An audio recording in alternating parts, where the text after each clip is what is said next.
Pemilihan Kepala Daerah Aceh atau Pilkada dijadwalkan akan digelar pada bulan November 2024 mendatang dan tahapan Pilkada 2024 juga sudah dimulai.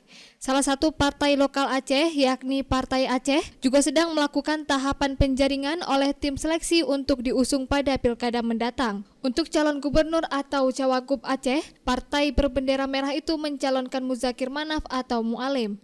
Juru bicara atau jubir Partai Aceh, Nur Zahri, mengatakan untuk calon gubernur, mereka telah bersepakat mengusung Mualim pada Pilkada nanti. Namun untuk calon pendamping saat ini masih dalam proses penjaringan. Saat ini Partai Aceh membuka peluang untuk siapa saja yang ingin mendaftar, baik untuk Pilkada Kabupaten Kota maupun calon wakil gubernur yang akan mendampingi Mualim. Kalau untuk calon gubernur, kita udah punya sosok yaitu Muzakir Manaf atau Mualim.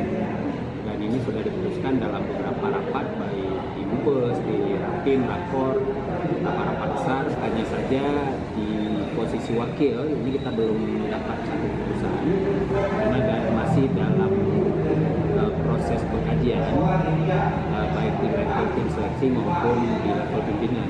Kita udah punya nama-nama yang akan kita usung, baik sebagai calon pendamping Mualim maupun calon bupati wali kota yang akan kita usung. Nah, prosesnya ini akan kita lakukan dengan proses seleksi yang demokratis. Jadi kita akan membuka pendaftaran baik internal maupun eksternal. Secara kemungkinan ini masih terbuka peluang semua. Walaupun memang secara aspirasi dari internal, dari DPD-DPW itu hampir sebagian besar DPD-DPW itu menginginkan paketnya adalah satu paket dari Partai Aceh. Jadi kalau bisa wakilnya juga dari kalangan Partai Aceh. Atau Partai Aceh memiliki sosok-sosok juga yang punya kapasitas dan pengalaman di sisi pemerintahan yang bisa mendampingi Mualim. Tapi yang namanya politik tentunya ya semua hal masih terbuka sampai final ketika proses pendaftaran.